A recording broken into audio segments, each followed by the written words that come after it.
Bonjour, aujourd'hui on va vous présenter comment est-ce que les chrétiens voient la mort. Êtes-vous prêt?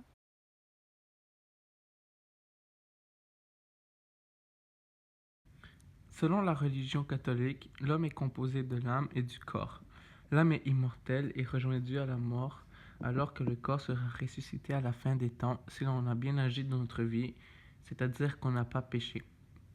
Dans la Bible, il y a 10 règlements qu'il faut suivre.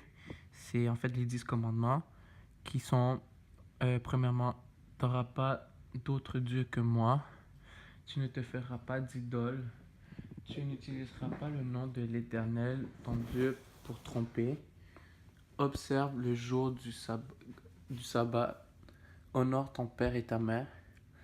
Tu ne commettras pas de meurtre.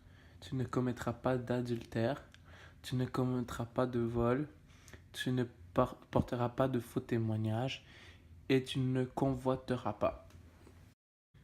De plus, il y a 7 vices qu'il faut éviter, qui sont l'accidie, l'orgueil, la gourmandise, la luxure et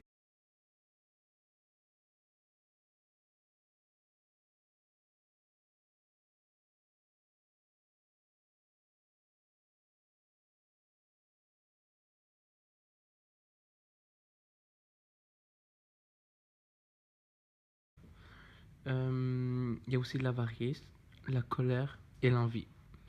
Quand on meurt, il y a 3 possibilités. La première est d'aller au paradis et d'attendre avec Dieu le jugement dernier.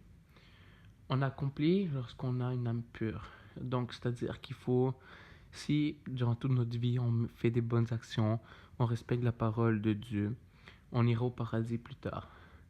Sinon, la deuxième est d'aller au purgatoire. En gros, il s'agit d'une punition où l'âme se prive supposément de la présence de Dieu pour se repentir de ses péchés. Finalement, la dernière est d'aller en enfer. On le fait lorsque l'âme ne supporte pas la présence de Dieu à cause des vices qu'elle accomplit sur terre. Peu importe notre réponse, il est impossible de mentir parce que l'âme ne va pas mentir. Donc, si durant toute notre vie, on fait pas des bonnes actions, on respecte pas la parole, puis tout, on ira en enfer. En fait, si l'on se fie aux théologiens catholiques, la mort n'est pas grave du moment qu'on a bien agi dans sa vie. Les catholiques n'ont pas vraiment peur de la mort. Eux, ils voient ça plutôt comme la libération de ce monde cruel. Pour eux, ils vont enfin être libres, ils vont pouvoir être à côté de Dieu, avoir la vie éternelle, être joyeux, sans problème, ni rien. Fait qu'en fait, pour les catholiques, la mort n'est pas un événement triste, c'est pas un événement si grave que ça.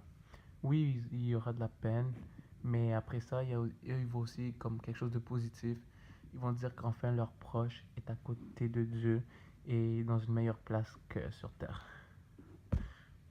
La vie représente la mission que Dieu a donnée à l'être humain. La personne, avant de naître, se voit confier une mission par Dieu. Il doit remplir son but.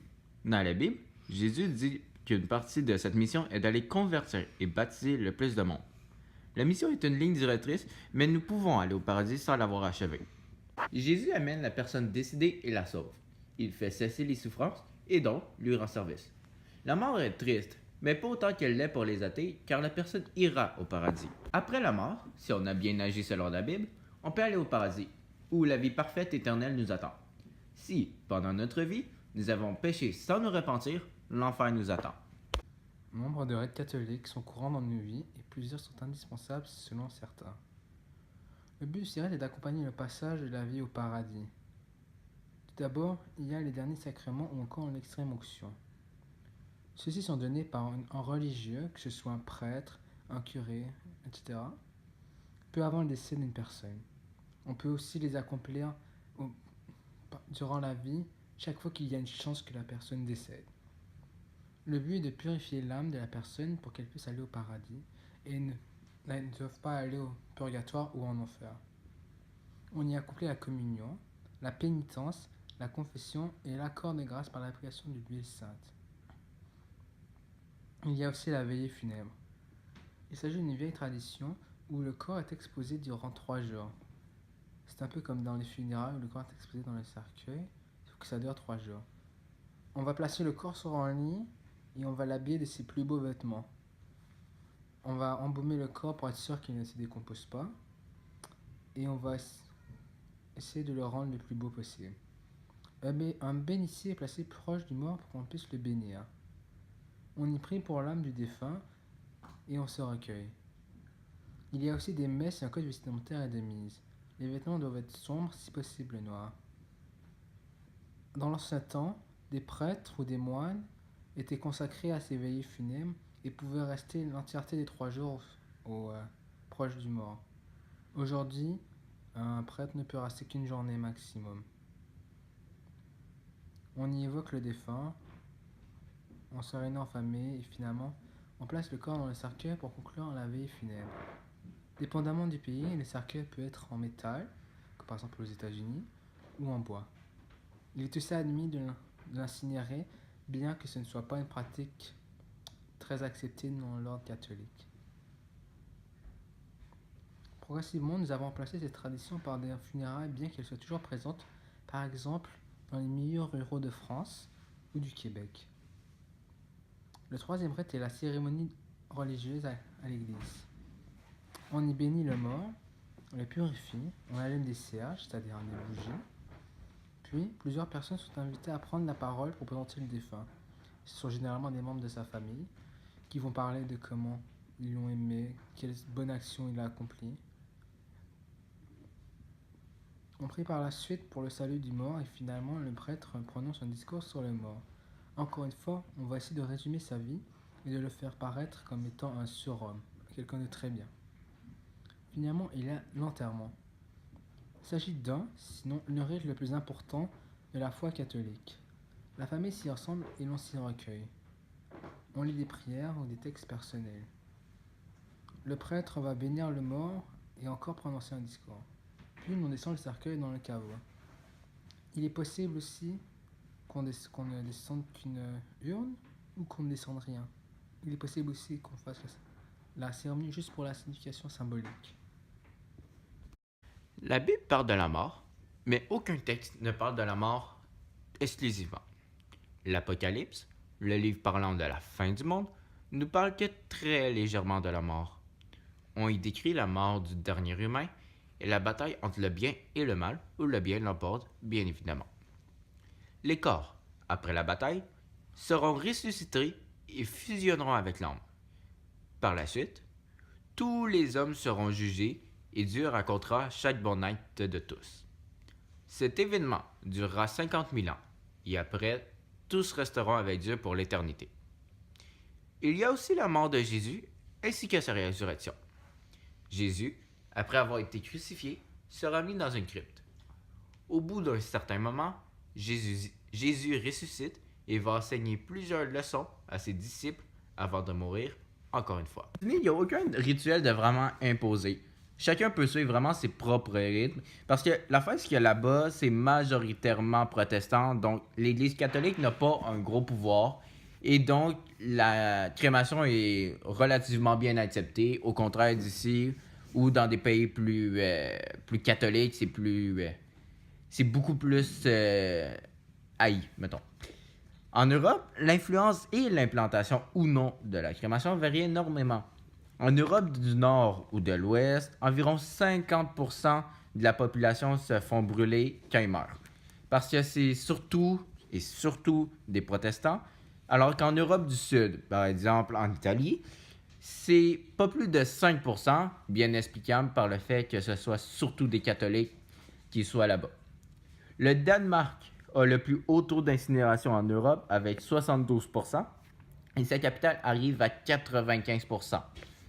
En Allemagne, près de la moitié du monde sont brûlés à leur mort, mais les cendres ne sont jamais remis directement à la famille. En fait, ils sont plutôt installés dans des murs de l'église ou dans des cavités comme ça. Mais c'est ça, dans le fond, les cendres ne vont jamais à la famille, ils vont plutôt à la communauté, si on pourrait dire. Au Canada, le taux moyen d'incinération est de 30%, mais il est vraiment variable suivant l'origine ethnique, la culture et tout ça, et aussi dépendamment de où est-ce qu'on se situe.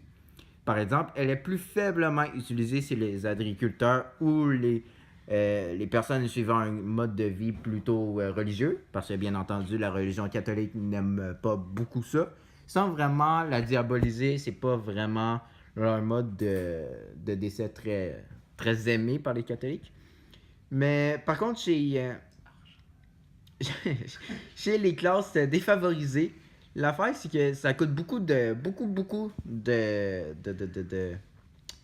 dollars de se faire enterrer. Donc, c'est vraiment un moyen très cool pour ceux qui n'ont pas beaucoup d'argent de pouvoir avoir des rites funéraires quand même corrects, mais que non plus ça leur coûte pas une fortune, puis qu'ils soient obligés de se ruiner, puis genre de mettre leur ferme à vendre, puis genre de s'exiler en musulmanie. Je l'ai dit avant, les Américains, étant donné qu'ils sont majoritairement protestants, mais que l'existence de nombreuses religions et sectes et diverses et variées font qu'il n'y a pas vraiment de rite imposé ou de loi dessus.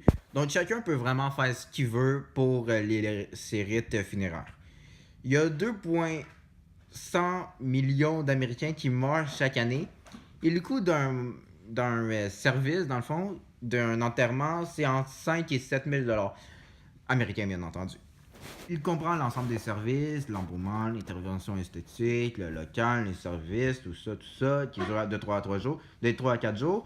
Mais l'affaire, c'est que ça coûte très très cher, alors que la crémation, c'est 7,5 fois moins cher que se faire mettre en terre, mais que ça concerne juste 16% des Américains pour l'instant, mais ça devrait vite atteindre les 25%, parce que les cendres, c'est vraiment facile de les mettre quelque part, ça coûte beaucoup moins cher, c'est plus facile d'accès, et ben c'est ça là. Donc dans le fond, dans les prochaines années, la crémation aux États-Unis devrait exploser, alors que l'inhumation, comme on dit, devrait plutôt baisser et même tranquillement disparaître, parce que ça coûte vraiment beaucoup cher.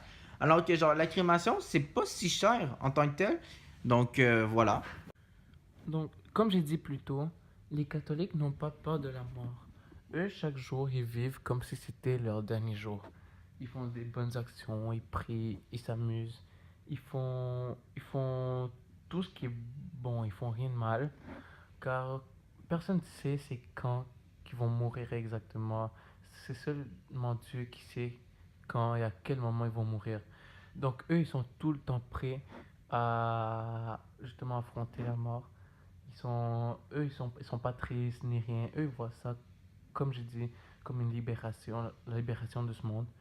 Eux, ils ont même parfois hâte que Dieu vienne les chercher, en fait, pour aller au paradis, car ils savent qu'au paradis, ils vont avoir la vie éternelle, ils vont être plus joyeux qu'ici sur terre. Donc, si on fait un résumé de ce qu'on vient de voir, on peut conclure, on peut dire que la mort pour les chrétiens, c'est pas quelque chose de triste ou d'effrayant. Pour eux, ils voient quelque chose comme quelque chose de positif. Puis eux, ils vivent chaque jour comme si c'était leur dernier. Puis ils sont tout le temps prêts. Les chrétiens, vraiment, ils ont une vision totalement différente par rapport à la mort. Qu'en pensez-vous? Ben oui, c'est vrai, parce que l'affaire, c'est que les chrétiens, après la mort, ils croient en un paradis. Et donc, forcément, pour un chrétien qui a toujours été à la messe, qui se repent, puis tout ça, ben, il n'y a rien à craindre de la mort, parce qu'il est sûr d'aller au paradis. Donc, vraiment, lui, il craint pas la mort. Bon, c'est sûr que ça reste un événement douloureux pour la famille. Pour permettre son adhésion au paradis. Cependant, même s'il n'est pas accepté au paradis, il est très improbable qu'il soit poussé à aller en enfer grâce à toutes les bénédictions et les prières qu'on a fait pour lui. Donc, merci, c'est ce qui conclut notre vidéo.